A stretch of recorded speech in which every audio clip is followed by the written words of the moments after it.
Alrighty, you good? Good. I'm good. We are back, everybody, to another episode of the Cabbage Fellowship. I'm Travis, I'm Steph. and we're gonna be chatting about episode 6. I think it's 6, right? 6? Yeah, Imprisoned. Yep. I was like 6 or 7. Like it's been a minute. um, we've been kind of MIA for a little while. It's been probably, I think, a little bit over a month now since we last recorded. Yeah. Things have been extremely busy. A lot of work stuff going on for me. So it's just been trying to find the balance between things, and yeah, there's just been a lot of stuff going on for me. Creepy My Kraken. kids are annoyed that they haven't been able to watch new episodes. It's like, I'm sorry, like I can't watch more until I record. I just gotta wait. Like we're cruising along. We're cruising along. I mean, I was gonna say you could let them watch, but then they would probably spoil you for sure. Exactly. Spoiler free. Yep. Far so good. So yeah, we are kind of doing. Anybody who's joining us on Twitch right now, you'll be in and out while cooking. Creepy Kraken is here with us. Hello. The chat, so Travis has to tell me what the chat is. Yep. I'll pitch it off there.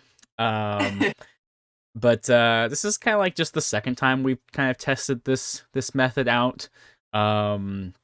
We are live on Gondor Bros Gaming right now because that's my Twitch channel, and we haven't quite set up a a Cabbage Fellowship Twitch yet. So for now, it's just we're on my normal Twitch land of gaming and I guess now podcasting.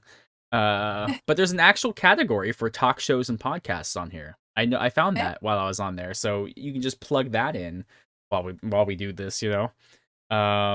But it's just kind of a fun way for if any of our listeners for our podcast want to just kind of hop in and say hello, we can give shout outs, or if they have any like fun notes about the episode.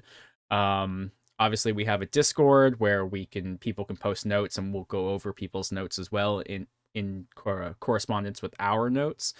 But you know, the live thing might be kind of fun. It is fun. Also, set up. I sketched a very cute appa. Oh wow! Look at that little tiny appa flying around. Is Momo next? Travis couldn't get the camera to work, and I'm just sitting here doodling away. But yeah, there's been a lot of updates since our last recording. But you got the oxen moot. Oh my god, I did. Yeah, you chat, talk about it. Wait. It's right here. Oh, you already got it framed too. I did. I printed it out just for myself. Well, that's all you need. Like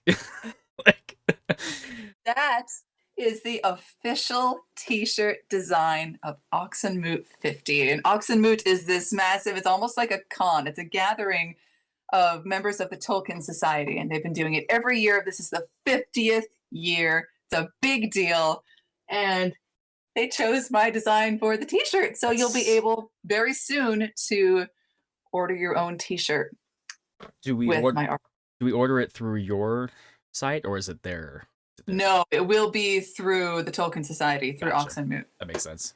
Obviously, you did the art for it, so that they would want to be able to pitch off the stuff. But that's super cool. I mean, 50 years is like, if you were going to win like any of like the, you know, each, do they do one every year for the art and stuff?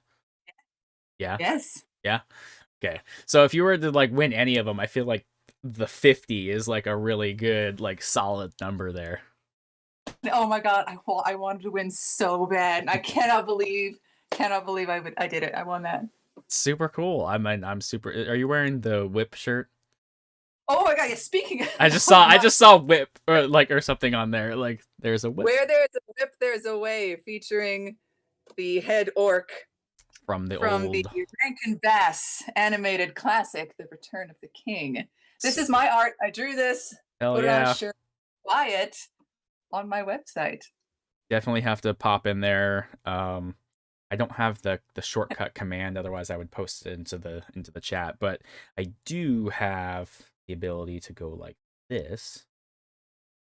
Yeah, it's just clickandtuna.squarespace.com. It's Well, I did have it. a big website, but you can order this shirt on it, and it's awesome. There's a That's a really way. nice T-shirt. I know I'm eventually going to have to get one of those because I loved that art.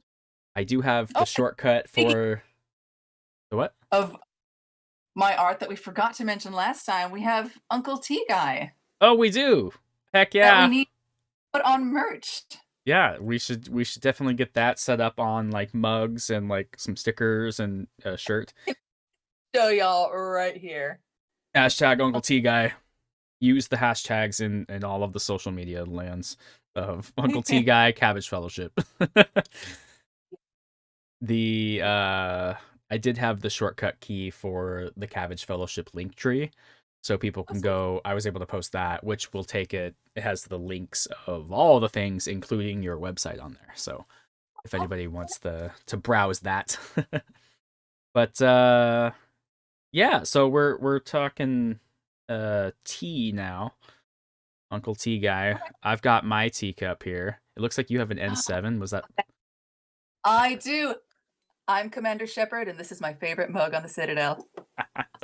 There you go. That's really funny. If people who know the games are laughing right now, I promise. Oh yeah, Ian loves the Mass Effect series, and I think you guys were talking about that before. I am currently doing my second playthrough in a row. I played it once, like 10 years ago, and now I'm doing my second playthrough back to back, and it's just, oh god, they're so fucking good. These games are amazing. There's a lot of story. A lot of story. It's great. Yeah. What tea are you drinking? This is my husband has just ever since I started bringing tea home, he has fully switched from coffee to tea. He loves it. Well, heck This yeah. is English breakfast. Ooh, I love English breakfast teas. Unfortunately, I had to leave it sitting for a long time, but Yeah. so it's not exactly hot right now, but it is pretty good. Yeah. That because of the brown sugar I put in it. Well, I put brown sugar in my tea and coffee and stuff all the That's time. all. Not And it's really not this tea that I'm drinking. This one right here, I don't quite know what it is because it was just in like a metal box. But it smelled really good. And it was like black tea with I about put a box. So I'm gonna put them in some hot water and drink it. I found some random stuff in a box here. No, but it's like there was like little pieces of fruit and black tea and like bergamot and stuff. So I think it's like a blend. That I think was from Christmas. We got a bunch of like teas and stuff. So I think it was just one of those like blend herb things. But it tastes really good. It's very floral. Fancy. So it's definitely it's not a breakfast tea, but usually for What is the what makes a tea a breakfast tea? well, for me it's just like I mean, I guess it depends on everybody's like palate and like what you would want or like. But for me, like I like black tea with caffeine, like in the morning. There's probably I saw black tea in there, so there's probably some caffeine in here. But I like just like a little bit of like creamer, black tea, maybe a little bit of brown sugar, something like that. Very English style breakfast, something you would have with breakfast. This seems like more of like a midday. I guess it is. Well, it's almost midday. I was gonna say more like a midday afternoon kind of tea. But I do have this mug. I don't know if you can see. It's bag end. Beautiful. And it's very like those like Chinaware, the blue Chinaware thing on there. It goes all the way around, and then kind of on the. I'm gonna spill this tea all over my keyboard. It says the Shire on the inside. Aw. So yeah. So my tea's good. It's just, you know, a little like lukewarm still, but I drink tea. Yeah. Like the ongoing joke is like I'll make tea and then I'll forget about it. And that's like a lot of people. And so Yeah, but this be a pretty common thing among tea drinkers. yeah, Because you have to let it for a you have to while let it steep and then you go do something and then it's like 45 minutes. My tea. Like I forgot about my tea. But instead of Yeah. My- Well, we can hop right into the episode here. We can't. We're heading off to the Earth Kingdom, or slight Earth Kingdom. I think it's kind of like just kind of a middle ground, or maybe like the kind of the surrounding lands. Um, but the episode opens up with the kalimba again. I I know. made it was the Avatar's Love kalimba happening on there. I was like, oh, every time I hear the kalimba notes, I'm just like, hey, I got one of those. Like, what I did with it. I've cleaned around in here, so now I don't know what I. It's somewhere up in my Place- midst of the what? How could you misplace your kalimba? Well, it's in a case, and I don't see the case anywhere. So, yeah.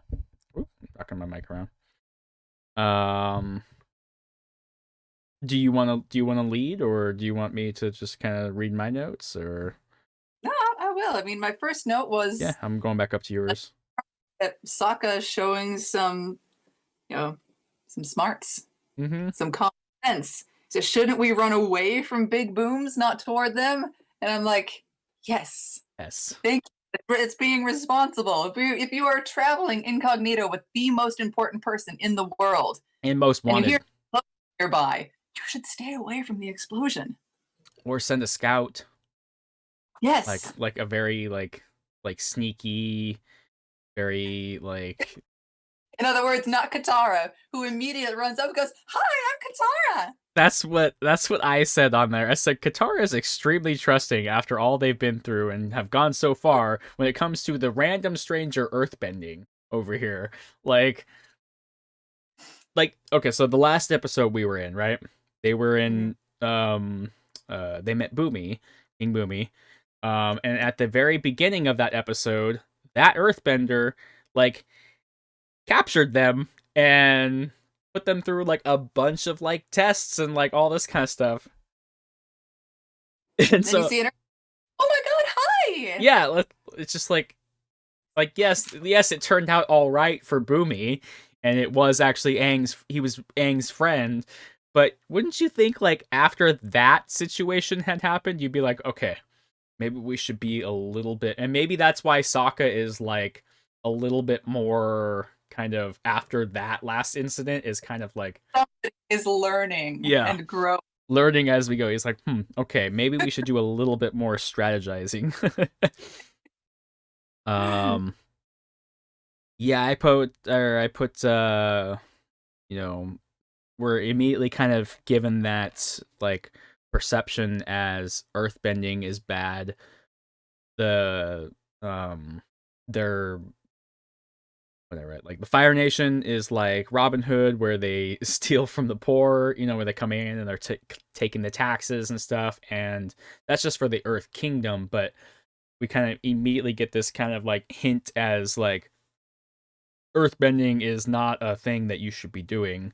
Kind of like with water, or I guess any of the bending, water, earth, and air. I mean, Aang's the only airbender left, but um, Only it firebenders are allowed to bend. yeah, it's a very like suppressing the minorities in a way, because there's way more Fire Nation than there is these other nations.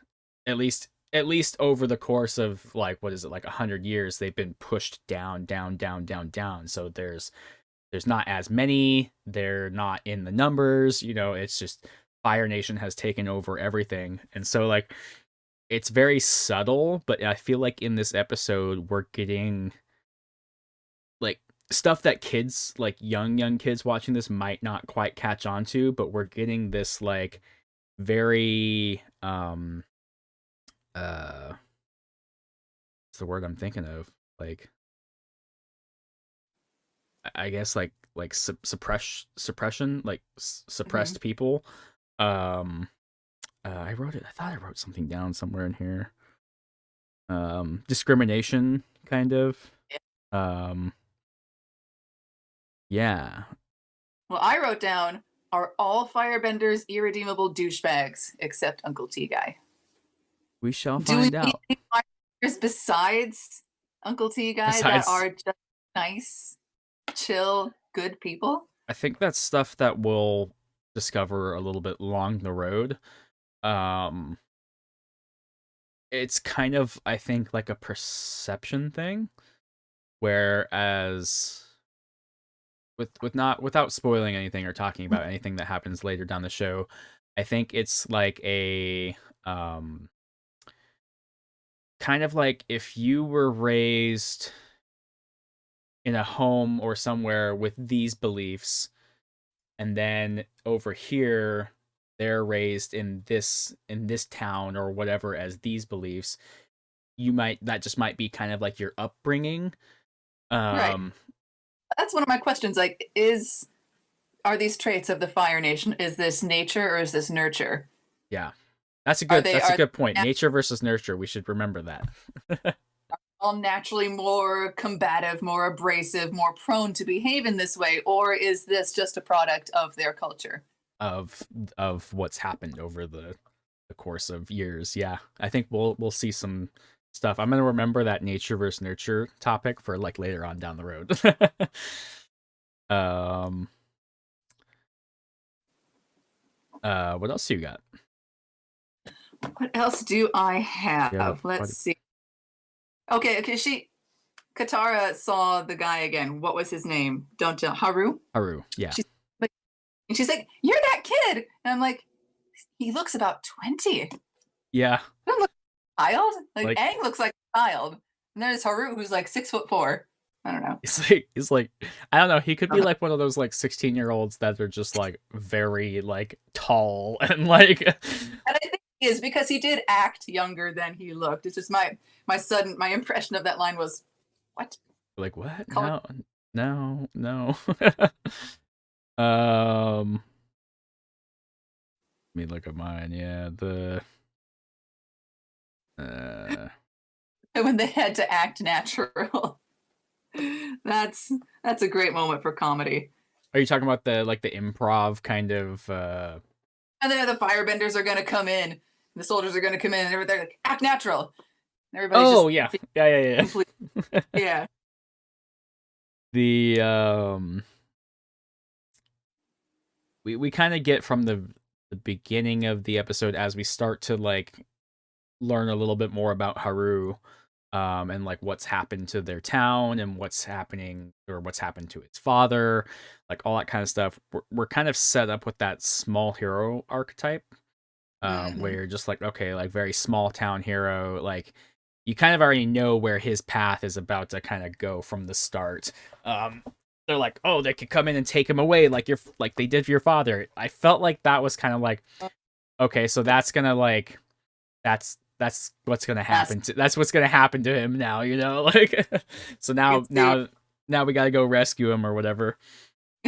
Um, but they do touch on a lot of like um topics as well, uh like in regards to like the real world feelings of loss, like you lost your father, Katara lost her mother, so they kind or it of was necklace.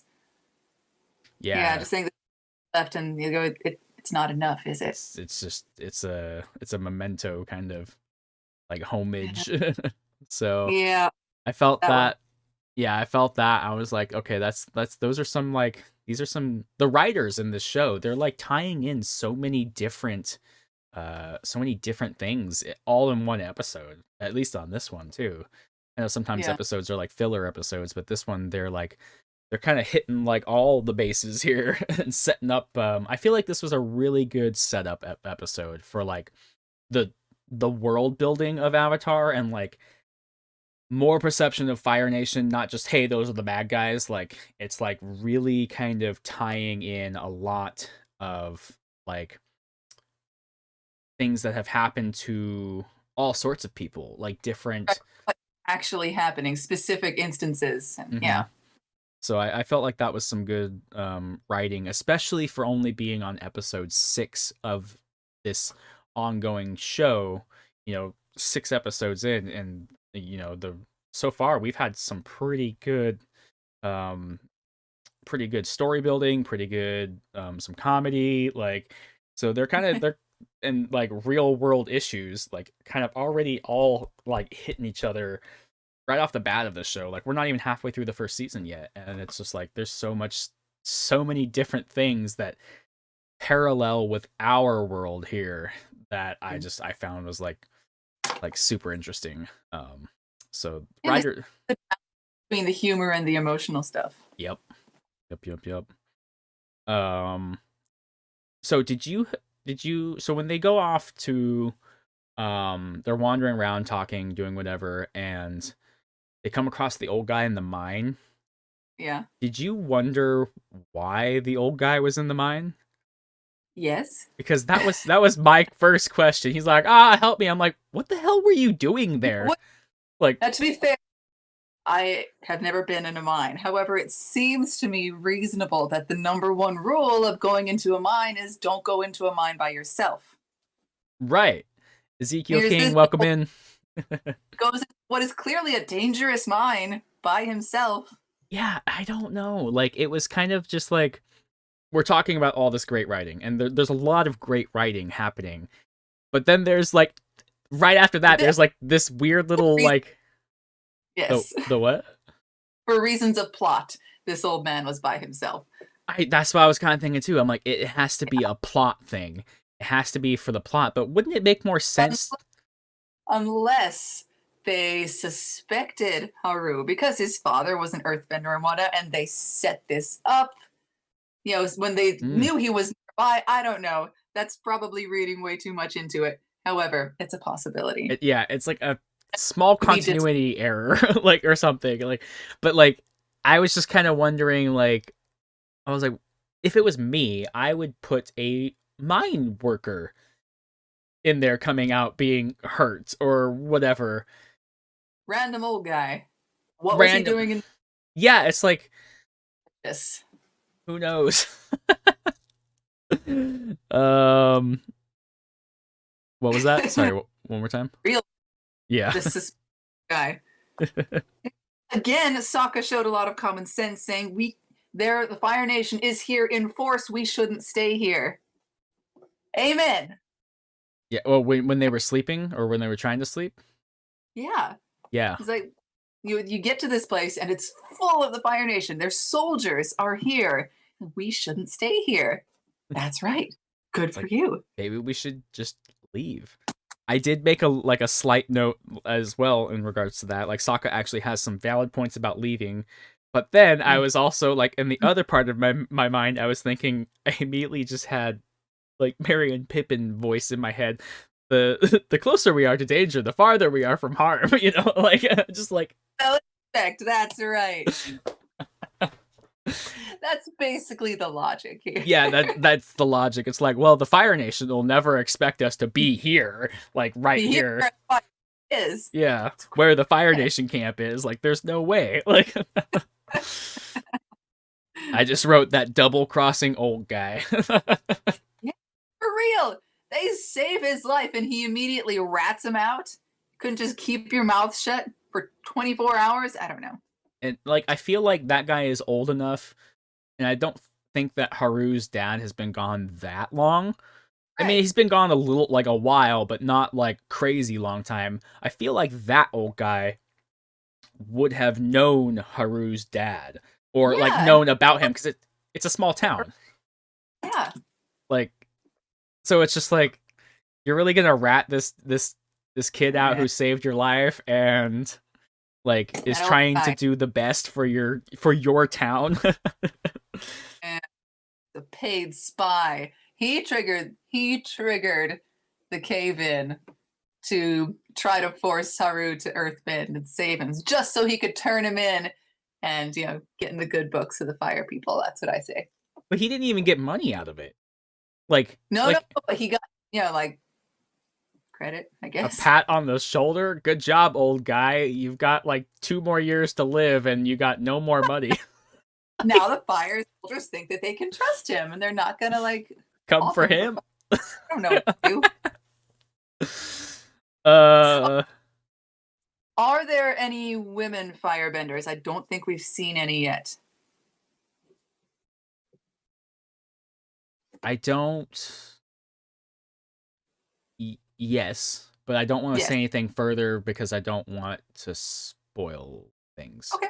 I I was just think, wondering if there are, because we hadn't yeah, seen. I could be wrong. I don't think we've seen any women yeah, firebenders. yeah. It's we don't see that many because I think most of the show takes place like on the adventures Right. going, so and it's mostly Zuko and Iroh following them. But yeah. Oh, like there aren't any female firebender soldiers? I don't know, like because I mean a lot of the Fire Nation soldiers are um I think it's a lot it's kind of playing into that the old world history kind of stuff where all the men got sent off to war kind of vibe. So I think a lot of, and not all Fire Nation or Earth Nation or Water Nation or whatever, they're not all benders. Right, So, yeah. so I think anything that we do see mostly from like this perspective of like the Fire Nation is here at this camp, right? Like these are soldiers that have been shipped off to go fight the war or whatever, and you know, in like using like American history or just in world history in general, like World War One, World War Two, like Vietnam, like a majority of the people that got shipped off were all right. This boy turns 18, like we're sending them off to war, like, and I think that's kind of the same tie-in here. Honestly, like the Fire Nation, at least in this realm, kind of reminds me of like Nazis and like the whole history like in that realm of things. Um, but To the just following orders stuff. yeah, I think I think that's probably why we haven't seen anything yet, and it's mostly just we're seeing a lot. Well, yeah, aside from Zuko and Iroh, who aren't a part of the camp people, like it's almost like a concentration camp, like like Yeah. straight up, like this is like Yeah, legit, round like up yep, and kept it. yep, we're Yeah, it's gonna terrible. take him off to a ship, and I'm just like, oh man, like again, this is like one of those things where like if you're a kid watching this, you're gonna be like, oh yeah, these people are just being like they're imprisoned, like they're in trouble or something like that, but like adults are like, oh damn, this is like straight up Those like parallels that are yeah, very young. Yeah. yeah, you're just like, this is a kids show, holy crap, like this is some, These are not there are Nazis on this kids show. but like it's I congratulate the writers for like taking that initiative to kind of put that into their show and their stuff, and it's like, hey, like we're just gonna like subtly put these things in here, and if kids and stuff are going to school and they're learning about history and they're like they start making the connection there, if they're watching Avatar or whatever, they're like, wait a minute, this is kind of like this. It's like, oh hey, like there you go. They're just kind of like subtly putting in like a ton, not just with that type of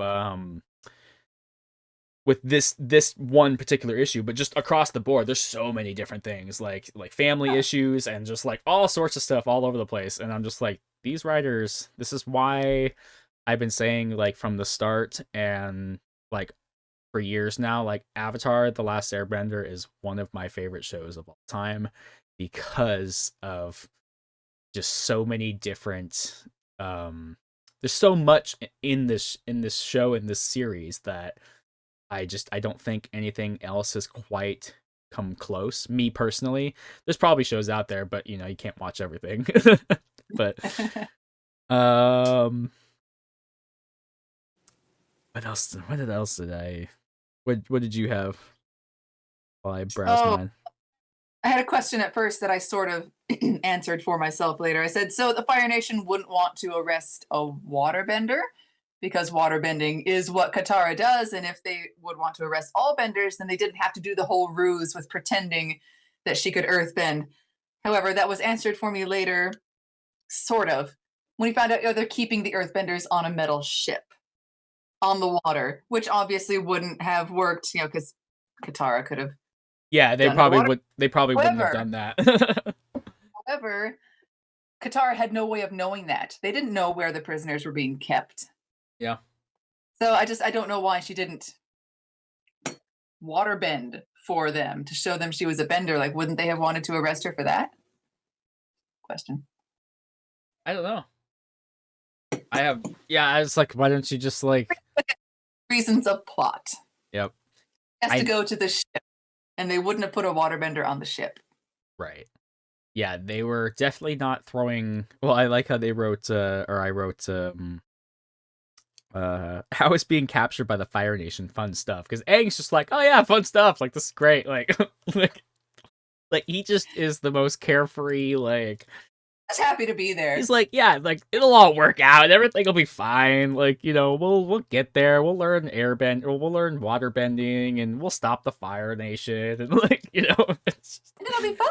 and it'll be fun while we do it. And then we'll go penguin sledding and ride giant koi things or whatever.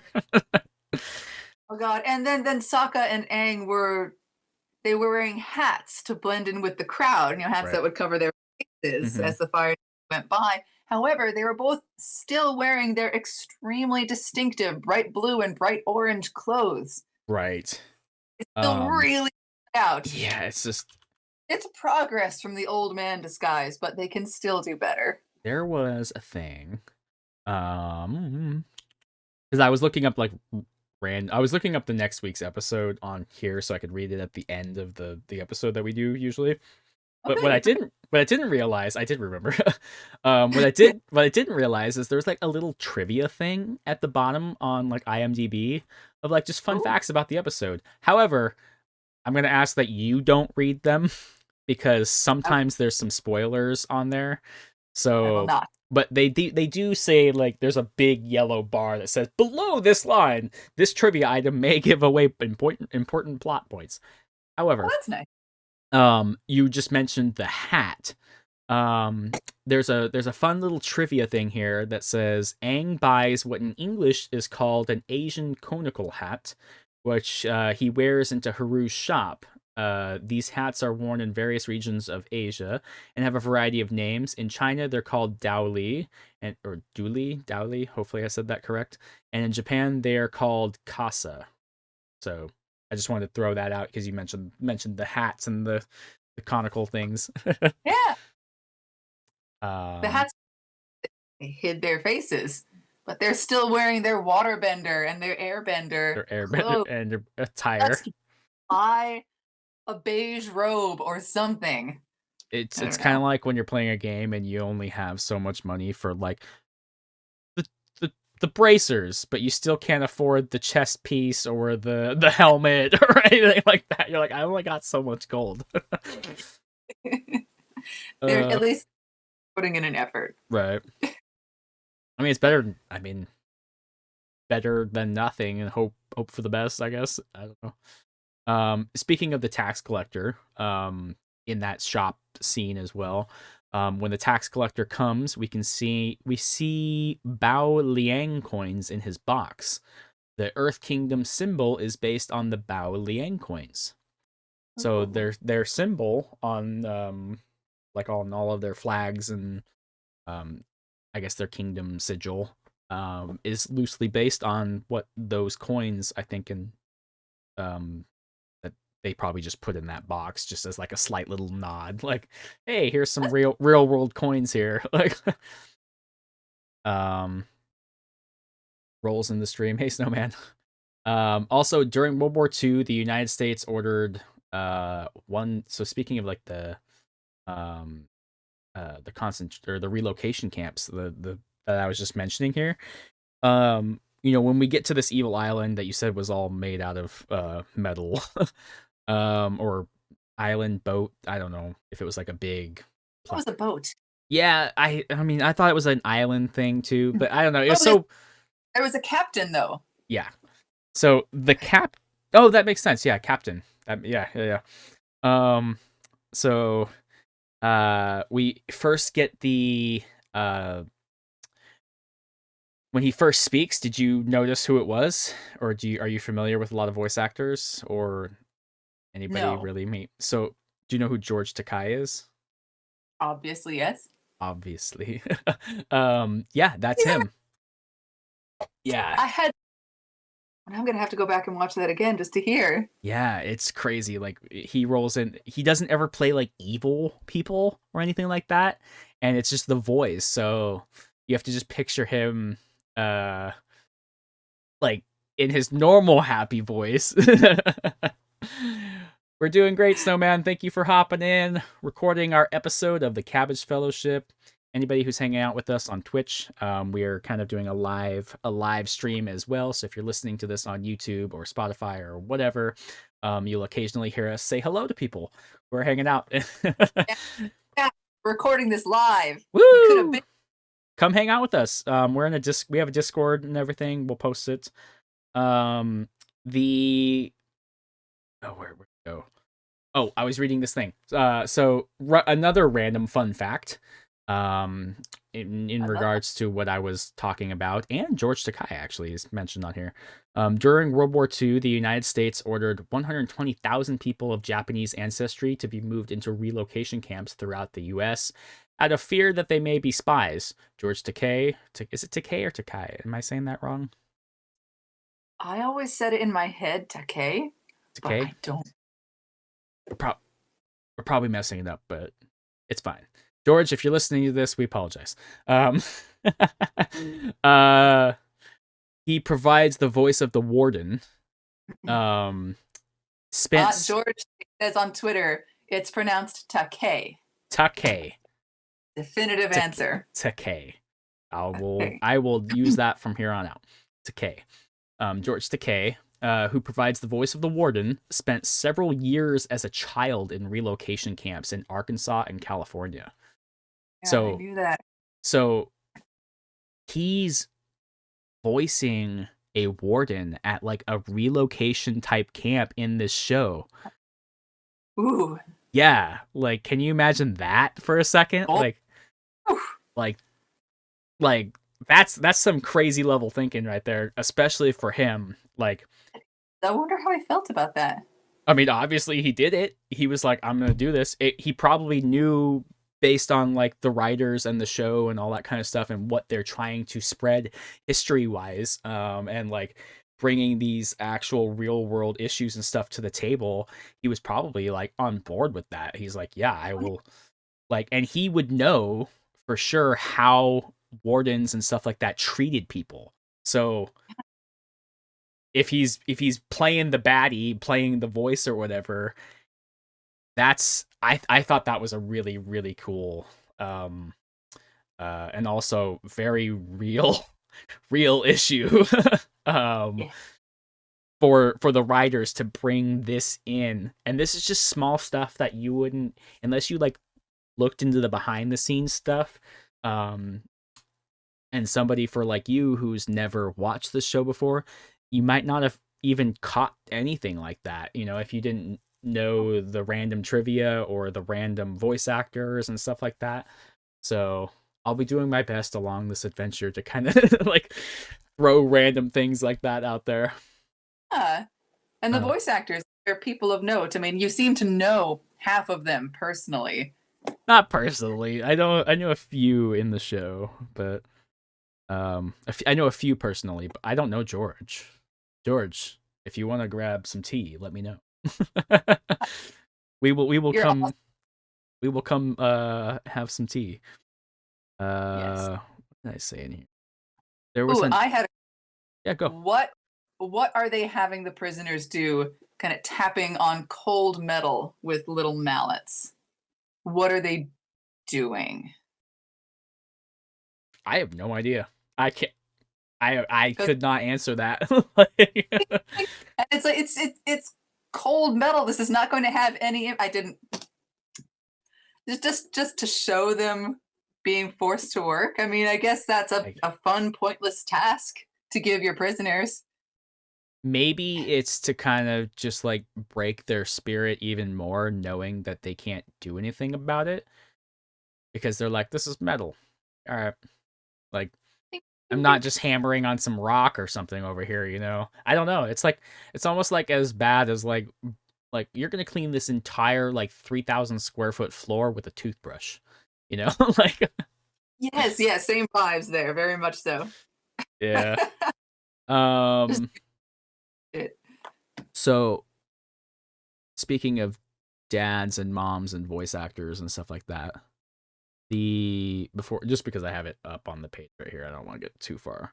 Haru's mother is voiced by Pat Music, who is the mother of the actress that voices Katara, Mae Whitman. Aw, So Haru's mom is the fine. mother of the Right. voice actress who plays Katara.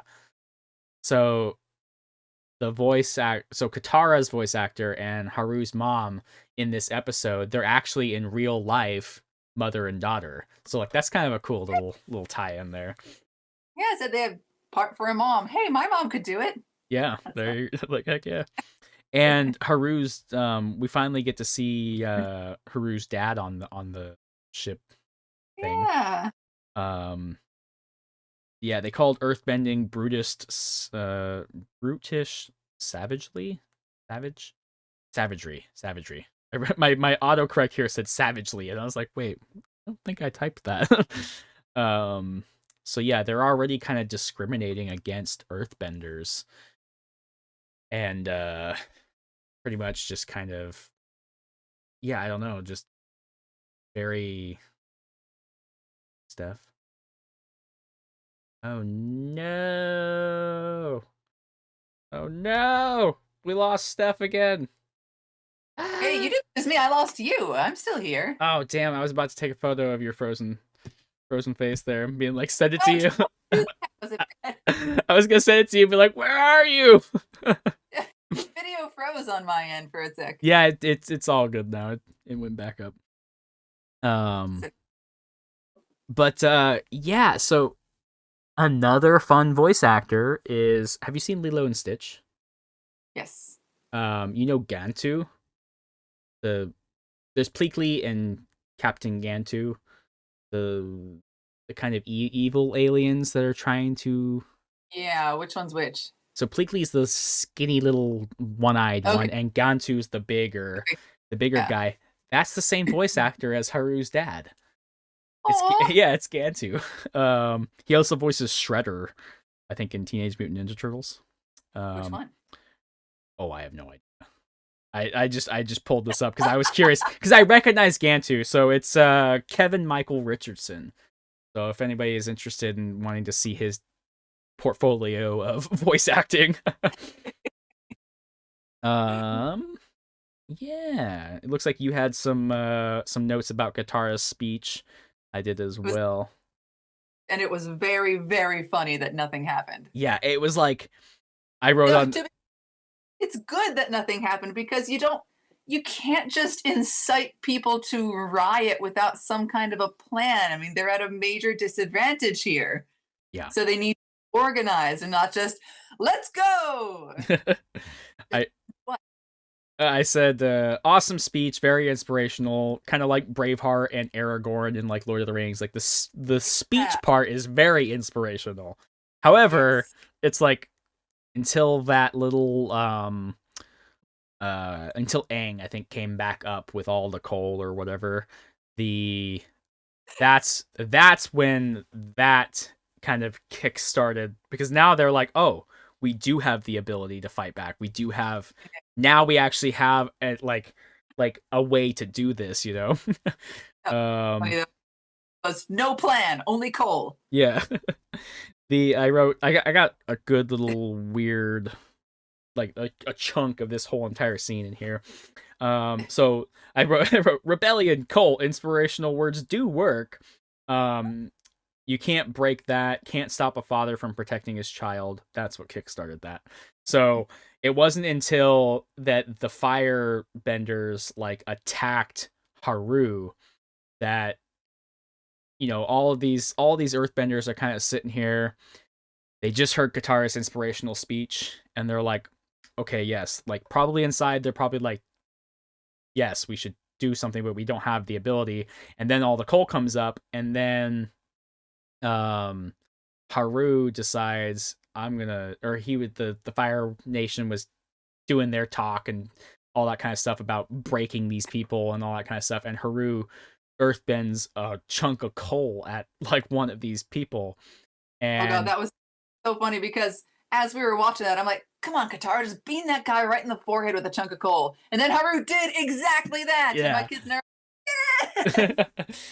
But then, he's like, I'm gonna be the small town hero archetype here, and I'm gonna start this, and it wasn't until that happened that when they tried to firebend back, as they did that, Haru's dad did this entire wall to protect him as all the fire was coming there. And like that part, I was like, oh hell yeah, like now it's happening. This is and then I think he gave his Haru's dad gave his speech or whatever, and I think that's hearing it from a stranger who are trying to break you out and stuff.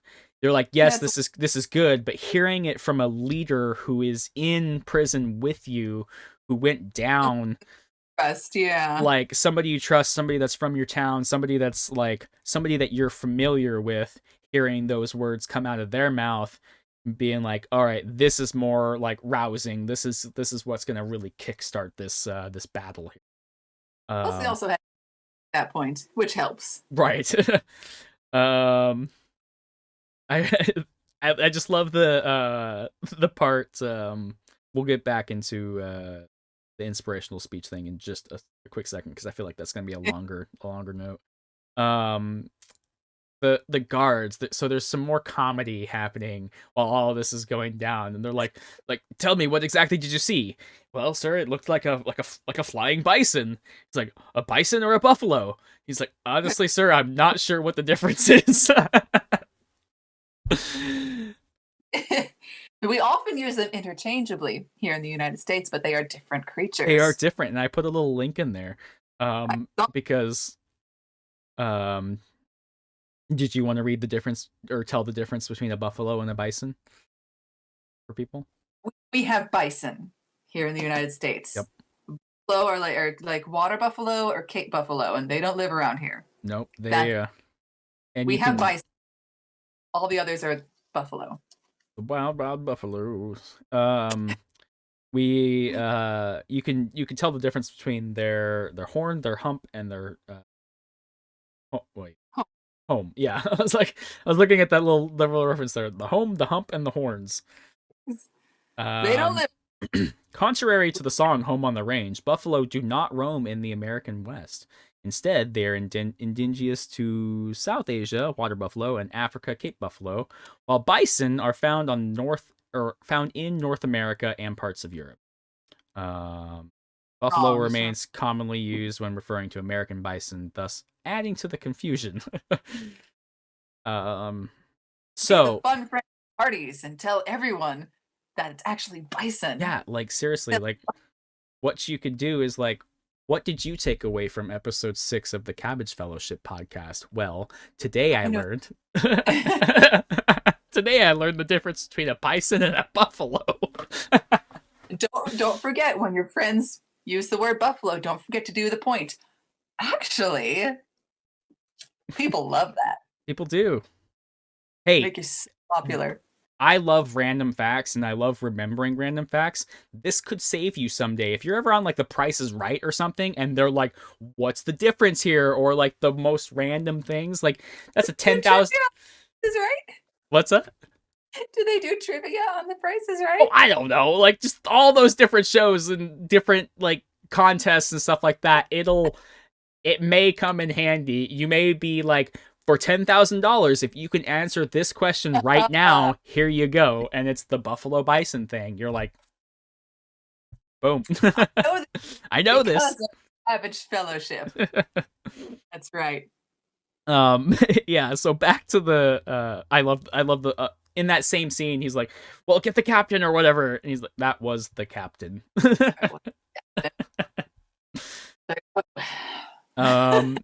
But yeah. So. I also wrote on here like what's some of your favorite inspirational speeches on that same topic there. Um, uh, I was trying to remember some of my. There's a lot. I love Elizabeth Swann's speech to all the pirates in the third movie when they're about to like go into like the storm. I loved her. Have you seen? One time. It's a really good speech, especially for Yeah. like a woman giving this speech to like all these men and stuff. Like gentlemen hoist the colors, and it's just like this music's going down. There's a storm. There's a swirling vortex, and there's like 1,000 armada ships and stuff, and they're super outnumbered. And then Elizabeth Swann gets up there and gives this amazing speech, and you're just like, damn, like, Good for her. Braveheart. Obviously, everybody's familiar with the freedom speech. Theoden's. I love Theoden's speech in Oh yeah. Two Towers. Yeah. Oh, Return of the King. Return of the King. Return of the King. I binged them. I've seen them a billion times, but I often watch them back to back as one whole thing. So I'm like, wait, where is the split again? No, Theoden has favorite lines in the entire trilogy. Yeah. I was we what was it? Hama, who's his little dude there? No, Grimbold. Yeah. And he's we can't defeat them. We can't defeat the armies of Mordor. And Theoden goes, no, you're right. We can't. But we will meet them in battle nonetheless. I tell my kids, that's the point. That's the heart of these movies. Even when you know you can't win, you have to stand up and fight anyway. Yep. Love that. Rebellions are built on, what is it from, like, I think it's one of the newer Star Wars, honestly, but rebellions are built on hope or something like that. In the Twitch chat, wait, people don't watch the Lord of the Rings movies back to back? Losers don't. Yeah. All right. Inclusive. Extended. They're extended or nothing. Or nothing. Physically fight me. Your attention was elsewhere and you came back to singing Home on the Range. Yeah, so, and then also I love the president. I can never remember his name. In the movie Independence Day. Yeah. Yes. Yeah, I wrote that on there. I was like, oh. Yes. Yeah, that those are some of my top speeches. Like, of, I don't know if you have any other ones, but ones. Yeah. There's a lot of, I'm gonna probably think of like another one later on and be like, oh, that speech, like, you know, but just off my head when I was typing this, like, that was kind of some of the top ones there. Yes, your favorite inspirational speeches, and we will post them in our Instagram stories. Yeah, that's a good idea. Follow us on Instagram, the Cabbage Fellowship, and hop into our Discord. It's somewhere under that link tree thing, and there. It's not the Gondor Bros Gaming Discord. We have a separate Cabbage Fellowship. However, if you end up in the Gondor Bros Gaming Discord, we can easily loop you over there because we're all in both of them. But boom, look for that if you're watching it. If you're watching this live or on YouTube or whatever, that's our logo there. Steph made some awesome art for it. Yes, it's us. Look at our mugs. Oh, I had a question about earth bending, because metal and ore comes from the earth. It is often all mixed up in the rock and the dirt. So is it just the refined metals that could earthbenders conceivably bend ore, but not the refined metals? I think so. I have lots of questions about the of this universe. I think there's still world building, like, so, like, you know, they're just like, they're like fire, water, earth, air, and it's not like all the in-betweens and stuff, because, like, how cool, like, I have questions. Like, I'm a rain bender. Like, are you like pulling water out of the clouds and making it like with wind and stuff, like a mix between Oh, clouds? Now that's a question. Because like, do an airbender and what's that? They're made of moisture, Yeah, right? yeah, like clouds are, but they're also floating in the air too. So it's like, can airbenders move the clouds and waterbenders also just move the clouds? Like, oof, you know, you know what I mean? Like, is that is that Interesting. one of the things that like an airbender and a waterbender can both do and both bend at the same time? Like, you don't need either one. Ooh. Are there rain benders Water out there? together, like create this massive storm. Right. Yeah, no, that's what I'm Yeah. saying. Like, just make everything Teamwork. crazy, teamwork it up, you know? Yes. Um, I want to see that. that would be really cool. That would be a really good strategy if you're on the freaking water. Like, if you're out there, like Katara and Aang, I know it didn't happen in the episode, but like in theory, you could They just could have. they could have Yeah. just like made insane clouds and rain coming down, making everything so much I harder like to fight back. that. Like, Yeah. what we're really trying to do is we're trying to turn this metal island full of these people who are broken and down um boat. Yeah, boat. um we're trying to turn this setting here full of rain, full of like despair. There's like a little bit of hope and stuff. We're trying to just turn it into Helm's Deep over here, guys. Like Yeah. yeah. That's a great idea. So Snowman says in the chat, waterbenders will move the cloud itself. The airbenders will push the cloud with wind. The result is the same, but the way they do it isn't. That's how I think it works, at least. That So makes yeah. no. Either way, if they're working together, that would be super cool to like to do some like Yeah. strategy. And could waterbenders, could they gather the moisture in the air? Could they create clouds? Could a firebender boil water, creating the steam to go up as well? Oh, Because water, it evaporates and goes up, when right. when heat and stuff happens. So I guess they could all kind of work together if they wanted to. There aren't as clear distinctions between these things Yeah, as the show necessarily have us believe. we're just gonna create a little tiny like ecosystem. Fridge Ninja coming in with a Twitch Prime sub. Thank you so much. Heck yeah. Woot woot. But Travis excited, so yay. It's a subscriber has used their Amazon Prime. I think you get one per account, maybe. So if you have Amazon Prime, you can subscribe to any Twitch channel. It'll just no additional charge, no nothing. You can just go into Amazon Prime, use your Twitch. You get one per month per account. Awesome. Thank you, Ninja, for letting me know that. But yeah, so it's a way that you can support your favorite streamers. You can give a subscription at no additional cost except for Amazon's cost. So Amazon's paying it. That's what I like to see. On So you're using your Amazon Prime subscription to not only get all the benefits of your Amazon Prime stuff that you pay monthly for, but it also goes make Amazon pay that money. Exactly. So like that money is just also going to Twitch, which is super awesome. So thank you so much for subscribing, and I really need to plug that more. Um, Not just in this, but like in general. in general in Twitch, being like, hey, if you have an Amazon Prime account, you can subscribe at no additional cost to you. Um, yeah. I loved Momo stealing the weapons. He was just like flying around, like picking up the little uh stabs or whatever they were, the glaives. I don't know. Yeah, airbending gun. Air gun. Yeah, yeah.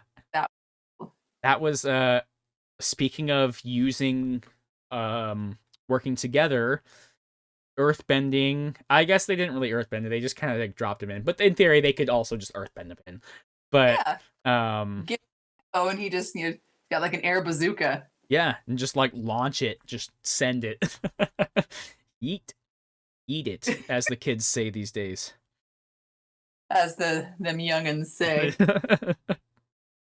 um, My dad, what he asked me what yeet means, and I told him it's the opposite of yoink. that's a good analogy because, like, And he seemed to appreciate that. He's like, oh, okay.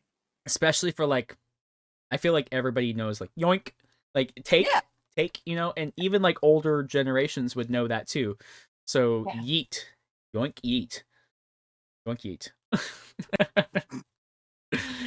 You need to get back into finish Avatar. You're in season 2. Do it. Also, if you want to just restart, if it's been a long time since you don't even really remember where you left off at, you can watch with us. We are doing episode by episode. Six, so it's not like it would be difficult to catch up. Yeah, it's true. But Watch with, yeah, come watch with us. and Um, we're. and do what? I said we're a delight. Heck yeah, we are. I'm gonna post this link tree in here for Ninja. All the socials and stuff are right under that link there. I gotta check with the Okay. fiance on whether we want to restart. Fair. I did want to know what reason would Zuko possibly have for hanging on to that necklace? So Why would he pick it up? Why would he like put it in his pocket? Why wouldn't he just yeet it like into the yeet it. ocean? So I kind of had a similar note to Oh, that. So Zuko knows, I think, that because he's met Katara and Aang and Sokka like multiple times now. did he notice her necklace? Probably. I mean, it's Hmm. pretty like prominent, right, like right there at the face area, you know, Tiny. and shiny, you know. So he's tracking them as they're going, right? So he's tracking them. He may or may not have seen that necklace before, but he knows. He gets to this like ruined rubble area and he sees this necklace and he sees Water Tribe and he's like, okay, so I've been tracking these people, and if they've led me here, then I know that this is probably something to do with Aang and Katara and Zuko, that the people I'm tracking. Me personally, I probably would have just pocketed it like him, because I don't know if it'll come in handy later on or not. Worst case scenario, I just toss it, you know? So it's like, for me, it's like, He didn't strike me as necessarily the sentimental type. no, Oh, it was them. Oh, just but toss it. if Angry. an item is lost or left behind of something or someone that you're tracking or trying to chase down or whatever, me personally, strategy thinking would be like, how can I use this as leverage? Maybe they'll be like you better come with me, or like, I'm gonna destroy this necklace. They might be like, destroy it, I don't care. Or Bash it under your heel. yeah, or maybe it has some sort of meaning or something, you know? So like damage. Emotional damage, yeah, like even more crushing, you know? Yeah. So I don't know. Like, I mean, it doesn't seem like it's like the biggest thing or not. Like, it's like, why did he like take this necklace and why did he pocket? Yeah, Fridge Ninja thinks might be useful in a trap. Like, that's a good point. Thank you for throwing that in there, because like, yeah, if you yeah. Fridge Ninja, I think Zuko is also secretly softy also, or also a secret softy. I believe guys got daddy issues. He's in serious need of affection and understanding. Right. Yeah. But that's a good point. Trap. You could leave it somewhere, and if they just lost this item, they might be like, "Hey, that's my necklace." Goes over and picks it up. A giant cage comes down, or like whatever, you know, like some sort of trap. Like, that's a good point. It goes up. Any of the above. Yeah. Trap is a good point. I have not thought of that. Because I wrote in my note, maybe he keeps it in hopes to use it for some sort of leverage. So that kind of, yeah, I guess would tie to sometimes I wondered if they modeled Zuko off of Rufio. I mean, Bosco, you know, he does play play the Rufio as well. Do I have any other notes? Maybe that was the end of my notes. The end of my notes. Is that the end of yours? It is. Is there anything else that we want to cover? I think we were both amused by the fire soldiers thinking that the lemur was doing the earth bending. Oh, I did write that somewhere. I went ahead of it. Yeah, that lemur's earthbending. Guys, there are like 3 people standing right there. Why are you looking at the lemur? Yeah. Yep. Yeah,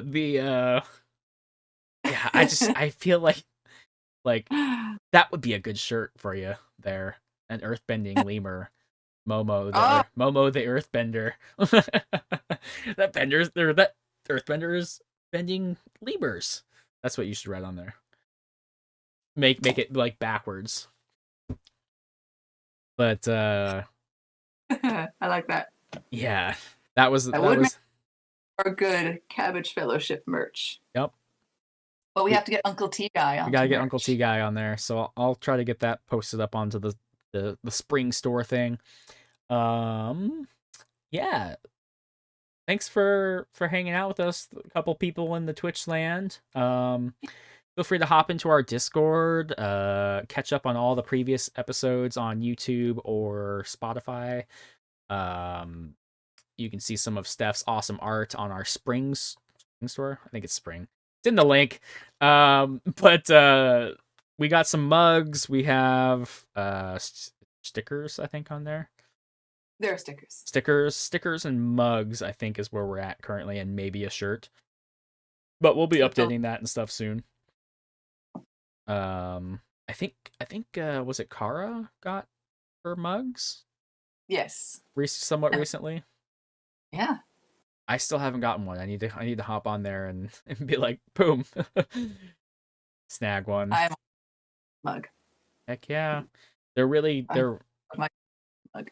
Yeah, we'll get some of the That's super awesome mug. Also, that's an awesome jacket back there with the Rohan on there.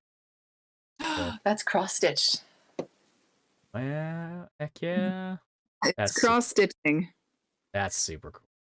That was the first time I ever used waste canvas, which is supposed to pull out strand by strand when you're done stitching. But the stitched areas are so large that I had to take a sharp needle and I had to go in and pick the individual strands of waste canvas out from between the stitches. It took me 2 weeks. It took me a month to do the stitching and 2 weeks to pull out all the strands. But it was worth it. That was worth it. Fridge Ninja says, "Wow, that is really awesome for you." Thank you. That's super cool. Excellent. And like we were recapping at the beginning of the episode, Steph just recently won the 50th anniversary. Is that what I'm thinking of? Of the Oxenmoot. So that print right there, that art of Bilbo and Frodo with the 50th and the leaves of Lorien and leaves, little Eleanor blossoms. Yeah, and Eleanor. Everything's happening on there. But that art will be available through the Oxenmoot, like on shirts on the webs. T-shirt design. Yep. Of Oxenmoot 50 and will be available soon via the Tolkien Society. Which is an educational charity, and I did not realize that until recently. That's awesome. Heck yeah. You can also get that shirt that Steph is wearing right there for the old school. There's a whip, there's a way. There's a whip, there's a way. From the old school rank and base, Lord of the Rings. All sorts of cool stuff on Steph's website, so be sure to hop into that link somewhere that's above. I'll do it again. Somewhere in here. You can head over to Steph's. Where'd it go? Oh no. Gotta get the link tree. It's probably still up there, but just in case, I want to post it one more time. And boom. Head over there, you scroll down, it says Steph's art. They'll take you straight to the link there for all sorts of cool stuff on there. I still got to get my it's up top so it doesn't get damaged or anything. I got to get it framed. It's the hand one. Somewhere around there on all your cool line of that one right there. Yeah. So that is the United States of Billy Boyd's hand.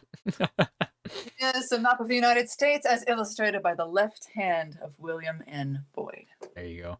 All sorts of fun, cool stuff, and you're directly supporting artists. So hop on over there. And we will be back next time with the I noticed commit to next week. the what? You said next time instead of next week. Oh, next week, next time. I don't know, like whenever we end up able to do this. Where is my? I had it up, but then You had it. I had it up, and then I went to some website about the difference between bison and buffalo, and then now it's gone. I should have just opened a different tab, but so next week on Avatar, because that's what they say on the show. They're like, or maybe they say next time. I'll have to keep an eye on that. I'm pretty sure I've heard like the voice pop up that says next week on Avatar. So we're going back to April 8th, 2005, everybody. That's when this episode came out.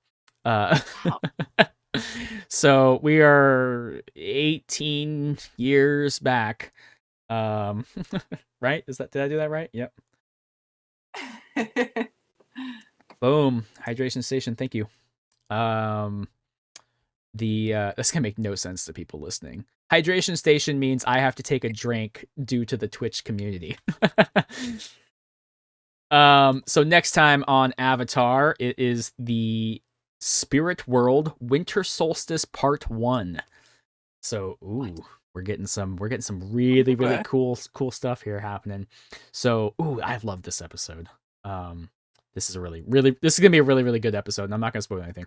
But here's the little couple sentence biography or what recap. Well, is it a recap if it hasn't happened yet?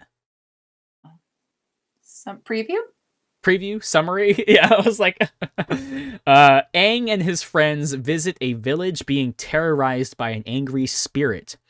Iroh is captured by Earth Kingdom soldiers. Ooh. Uncle T Guy. Trailer button text. That's the recap. It's a trailer, but in text form. And yeah, so yeah, there's that little summary, and there's a picture of. Do you want the picture, like the little description? It's not a description. It's just like an image of like something from the episode. I do. What is it? So it is okay. Now I'm gonna describe this to you, so that way you can just imagine it before you watch this episode. All right. So there's Aang. Aang is staring up into the sky, kind of. Maybe not sky, because they're on the ground.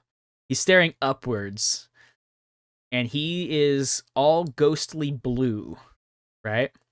Ooh, so we have ghostly blue Aang looking upwards, and there's a big dragon, like a big dragon. And he or she or it, I don't know, is also ghostly blue, glowing. And in the background, there's just some like trees, some golden looking leaves, trees with some blue sky behind them. There you go. Yeah, there you go. Perfect. How close am I? I think that's a yeah. Do that. Welcome to every time we do this, I'll just describe the picture, and Steph's just gonna draw like the art, like next week episode art.